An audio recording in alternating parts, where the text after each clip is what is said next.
જો ભારતીય જનતા પાર્ટી પોતાની હાર બારી ગઈ છે, એમને ખબર પડી ગઈ છે કે પગ નીચેથી ધરતી સરકી રહી છે, વડોદરા મહાનગરપાલિકા આપણે ગુમાવી રહ્યા છે અને એટલા માટે એમણે સતત 2 દિવસથી બધા જ તંત્રનો ઉપયોગ કરીને કોંગ્રેસના ઉમેદવારોના ફોર્મ પાછા ખેંચવા માટેની કોશિશ કરી. કમનસીબે અમારા 2 ઉમેદવાર જે દલસુખભાઈ પ્રજાપતિના સમાજના છે અને દલસુખભાઈ પ્રજાપતિના મહેનતના કારણે એમના સમાજનું દબાણ લાવી, પોલીસ ડિપાર્ટમેન્ટનું દબાણ લાવીને એ અમારા કનુભાઈ પ્રજાપતિ હોય કે ભૂમિબેન પ્રજાપતિ હોય, આ બંને પ્રજાપતિ દીકરી અને ભાઈને એમણે ફોર્મ પાછા ખેંચાયા છે. હું માનું છું કે હવે કોંગ્રેસ જે પ્રમાણે કોંગ્રેસના કાર્યકર્તાઓએ બી તમે જોયું હશે ત્યાં વિરોધ કર્યો, આ કોંગ્રેસના લોકોએ એમને સાબિત કરીને બતાવ્યું કે તમારો આ પ્રયત્ન જે છે એ પ્રયત્ન તમે કદાચ ફોર્મ પાછું ખેંચવા માટે સફળ કર્યો છે, પરંતુ આ તમારો પ્રયત્ન હું તમને ખાતરીપૂર્વક કહું છું કે મહાનગરપાલિકામાં બચાવી નહીં શકો. તમે કદાચ તમારા 2 ઉમેદવારોને બી કર્યા હશે, પરંતુ મહાનગરપાલિકા હવે તમે ગુમાવી દીધી છે, એ વાત ચોક્કસ નક્કી છે. એનાથી વધારે ગંભીરતા તો એ બાબતની છે, નવાઈ એ બાબતની લાગે છે કે 2 નંબરના વોર્ડમાં જ્યારે ભૂમિબેન અંદર જાય છે ત્યારે એની જોડે ભાજપના માજી કોર્પોરેટર, ભાજપના આગેવાનો જોડે જાય છે. એનાથી આગળ વિશેષ કે ભૂમિબેન પાસે ફોર્મ હતું નહીં, તો ફોર્મ લઈને એ તમે દેખતા હો તો એનો વિડીયો પણ બહાર પડ્યો છે કે આરો પોતે ફોર્મ ભરીને ભૂમિબેનની સહી કરાવે છે. આવી કમનસીબ ઘટના મારી દૃષ્ટિથી કોઈ ના આવી શકે. મેં માન્ય ચૂંટણી કમિશનર શ્રી મુરલીકૃષ્ણનજીને પણ કીધું છે, આપણા કલેક્ટર શ્રી ધામલિયાજીને પણ મેં આ વાતની રજૂઆત કરી છે અને એનાથી આગળ સ્વાભાવિક છે કે બહાર આ જે પ્રક્રિયા થઈ એનાથી કોંગ્રેસના એક પણ આગેવાનને અંદર ના જવા દીધો કે રજૂઆત ના કરવા દીધી, અને બહાર કોંગ્રેસના આગેવાનોને જ્યારે એની રજૂઆત કરવા ગયા ત્યારે એ લોકોએ ઝપાઝપી કરી અને એના કારણે પોલીસ વચ્ચે પડીને પોલીસે પણ કોંગ્રેસના કાર્યકર્તાને માર્યા, એમની ધરપકડ કરી અને છેલ્લે અલ્ટિમેટલી અબ્બી અલજ ઋત્વિજભાઈ આ પોલીસ સ્ટેશનમાંથી અને મારે પોલીસ સ્ટેશનમાંથી અબ્બી અલજ અહીંયા આવ્યા છે. એટલે હું સમજું છું કે આ ઘટના ફક્ત અહીંયા નહીં, તમે કદાચ જોયું હશે કે વડોદરા જિલ્લામાં પણ આ પ્રમાણેની ઘટના કરી. અત્યાર સુધી પોતાને બાહુબલી માનતા હતા એવા સ્વાભાવિક ધારાસભ્ય શ્રીને પણ ત્યાંના અમારા લોકલ પ્રમુખે એમને રોકવા પ્રયત્ન કર્યો. પહેલી વખત કોઈ કે કાર્યકર્તા હોય, હું માનું છું કે આખા ગુજરાતની અંદર, હમણાં જ મારી પાસે એક માહિતી આવી છે તે પ્રમાણે અમારે ત્યાં દસકોઈની અંદર પણ એક ઉમેદવાર પોતે નહોતા, એના ટેકેદાર પણ નહોતા, છતાં પણ એનું ફોર્મ પાછું ખેંચાય.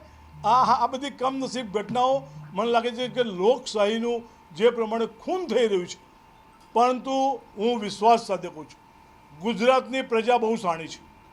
ગુજરાતની પ્રજાએ આ વખતે નિર્ધાર કર્યો છે અને એટલા માટે જ ભારતીય જનતા પાર્ટી આ હવાતિયા મારી રહી છે કે આ વખતે સમગ્ર ગુજરાતમાં એ મહાનગરપાલિકા હોય, એ જિલ્લા પંચાયતો હોય, એ નગરપાલિકા હોય કે તાલુકા પંચાયત હોય, આ બધી જ ચૂંટણીમાં એમને પરિણામની ખબર પડશે. કારણ કે બધાએ ખાડા જોયા છે, બધા મોંઘવારી જોઈ રહી છે, બધા બેરોજગારી જોઈ રહ્યા છે, પેપર તૂટે છે, પુલ તૂટે છે, ટાંકી તૂટે છે.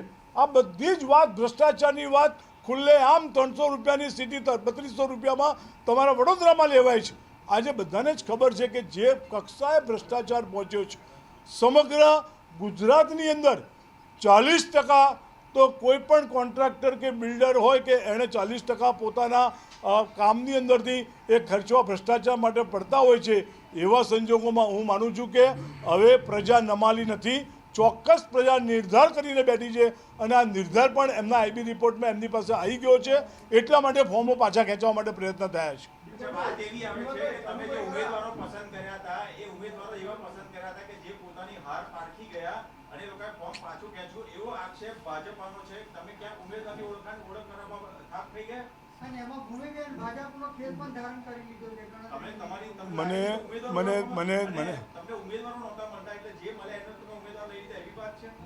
જો ભાઈ, અમારે ત્યાં ઉમેદવારની આ વખતે લાઈન હતી, એવા સંજોગો કોઈ નહોતા કે તમને ઉમેદવાર નહોતા મળ્યા. અને બીજી વસ્તુ તમને કહું, જો ભૂમિબેને તમે કેસ ધારણ કરાવડાવો પડ્યો છે, કમ્પલસન થયું છે, તમે જોઈ શકો છો કે બિચારી છોકરી ત્યાં રોતી હતી એના માથા ઉપર હાથ મૂકતો વિડીયો તમે જોયો છે કોર્પોરેટરનો, એને સાંત્વનતા આપી રહ્યા છે, તું ચિંતા ના કર, અમે બેઠા છે.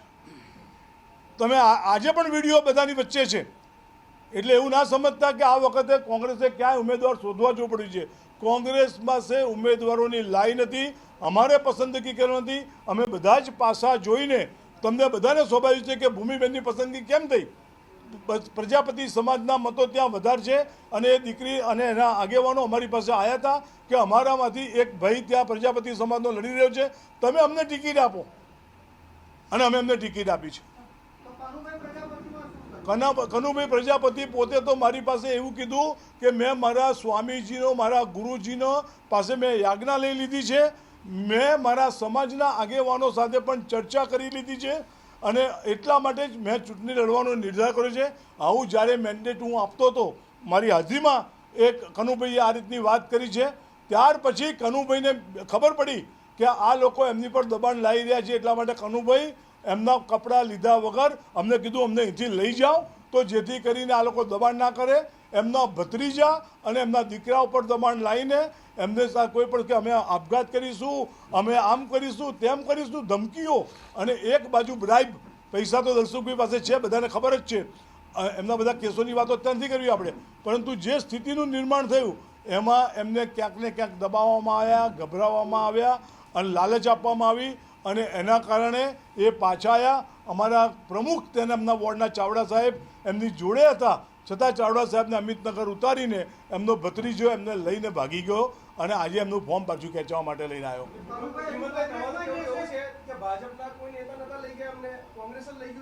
ક્યાં?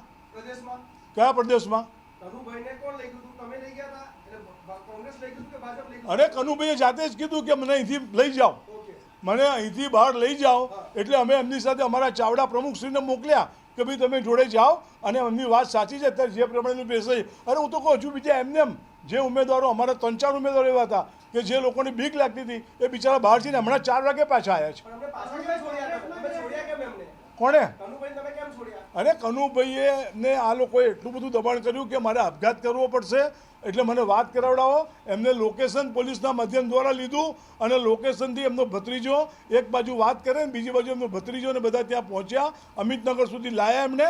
અને એમને સુસાઇડ કરવાની આ લોકોએ ધમકી આપી એમને દીકરાને, એમના મિસિસે. એટલે બિચારા પાછા આવ્યા અને એ પણ પછી પોતે એ વાતમાં આવી ગયા, કારણ કે ખબર પડી ગઈ કે જે પણ સ્થિતિ, લાલચ, બાકીનું બધું જે હતું એ બધું પરિપૂર્ણ એમના આગેવાન થ્રુ કે સમાજ થ્રુ થઈ ગયું હતું. જો કનુભાઈ માટે આજે કશું જ ના કહેવાય. તમને ખબર, જે પરિસ્થિતિમાં જો કનુભાઈ કોંગ્રેસમાં રહેવાના હોત તો ફોર્મ પાછું ના ખેંચ્યું હોત.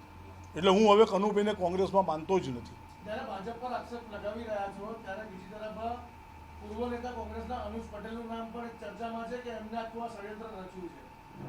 એ તપાસનો વિષય છે, કોઈ કહે અને અમે માની લઈએ. અનુજ પટેલ સાથે કોઈ ફાર્મ હાઉસ પર મીટિંગ થઈ એ પણ ચર્ચા છે. તમારી માહિતી તમે આપી, તમારો આભાર. તો અમે એની પણ તપાસ કરાવી લઈશું અને જ્યારે સમય આવશે ત્યારે એના માટે પણ પગલાં લઈશું. આભાર તમારો, તમે આ માહિતી અમને આપી તો. જો કાયદાકીય પ્રક્રિયાની અંદર મેં સવારથી અમને જેવી ખબર પડી કે આ લોકો લઈ ગયા છે, મેં ઇલેક્શન કમિશનરશ્રીને વ્યક્તિગત રીતે વાત કરી હતી, મુરલીકૃષ્ણજીને પણ વાત કરી હતી, મેં આપણા કલેક્ટર શ્રી ધામલિયાજીને પણ આ રીતની વાત કરી હતી કે આ પ્રમાણે થઈ રહ્યું છે, લોકશાહીનું હનન થઈ રહ્યું છે અને આ લોકશાહી બચાવવા માટે હું અપેક્ષા રાખું છું કે તમારે પ્રયત્ન, તમારો પ્રિવેન્શન એક્ટ પ્રમાણે તમારે આ લોકોને બચાવવા માટેનો કોશિશ કરવી જોઈએ. પરંતુ જે સ્થિતિનું નિર્માણ થયું છે એમાં એ પણ કદાચ બચાવી શક્યા નથી. અને છેલ્લે તો જે પ્રમાણે ભૂમિબેનનું ફોર્મ ભરતા એમના આરો દેખાય છે અને ભૂમિબેનની સામે સહી કરીને બતાવતા દેખાય છે, એમના કોર્પોરેટર બાજુમાં સાંત્વનતા આપતા બતાય છે, એમના આગેવાનો એમની આજુબાજુ દેખાય છે, એ પ્રમાણે બહુ સ્વયં સ્પષ્ટ થાય છે કે આ લોકશાહી બચી જ નથી.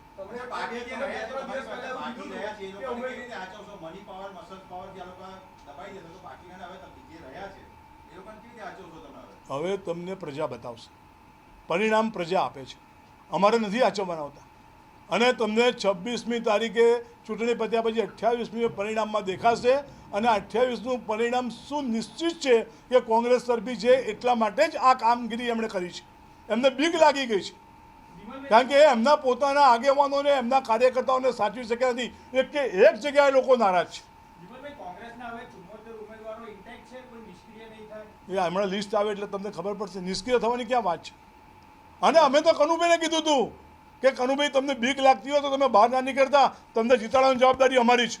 તમે પ્રચાર ના કરતા પણ ફોર્મ પાછું ના કહેતા, ચિંતા ના કરો. પરંતુ હવે એમાં જ્યાં તમે બધા ઓળખો છો દલસુખભાઈને, શું કર્યું હોય શું ના કર્યું હોય.